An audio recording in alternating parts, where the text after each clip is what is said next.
ಹೆಡ್ಲೈನ್ಸ್ನ ಪ್ರಾಯೋಜಕರು NBC bearings ದೀರ್ಘಾವಧಿ ಸ್ಪರ್ಧೆಗಾಗಿ ಸುದೀರ್ಘವಾಗಿ 46 ವರ್ಷಗಳ ಬಳಿಕ ಜಗನ್ನಾಥನ ರತ್ನ ಭಂಡಾರ ಓಪನ್. ಬಾಗಿಲು ತೆರೆಯುವ ಮುನ್ನ ವಿಶೇಷ ಪೂಜೆ. ಬಯಲಾಗಲಿದೆ ಚಿನ್ನ ಬೆಳ್ಳಿಯ ಲೆಕ್ಕ. ರಹಸ್ಯ ಕೋಣೆಯಲ್ಲಿ ಹಾವುಗಳಿರುವ ಭೀತಿ. ಹಾವಾಡಿಗರು ಉರಗ ತಜ್ಞರು ಆಗಮನ. ಮ್ಯಾಜಿಸ್ಟ್ರೇಟ್ ಮುಂದೆ ಬಾಗಿಲು ತೆರೆದ ಸಿಬ್ಬಂದಿ.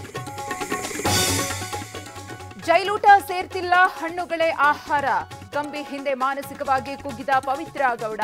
ದರ್ಶನ್ ಬಿಡುಗಡೆಗಾಗಿ ಫ್ಯಾನ್ಸ್ ಪೂಜೆ. ಕೇಂದ್ರ ಸಚಿವ ಕುಮಾರಸ್ವಾಮಿಗೆ ಅಭಿನಂದನೆ. ಪಾಂಡವಪುರದಲ್ಲಿ ಭರ್ಜರಿ ಬಾಡೂಟ.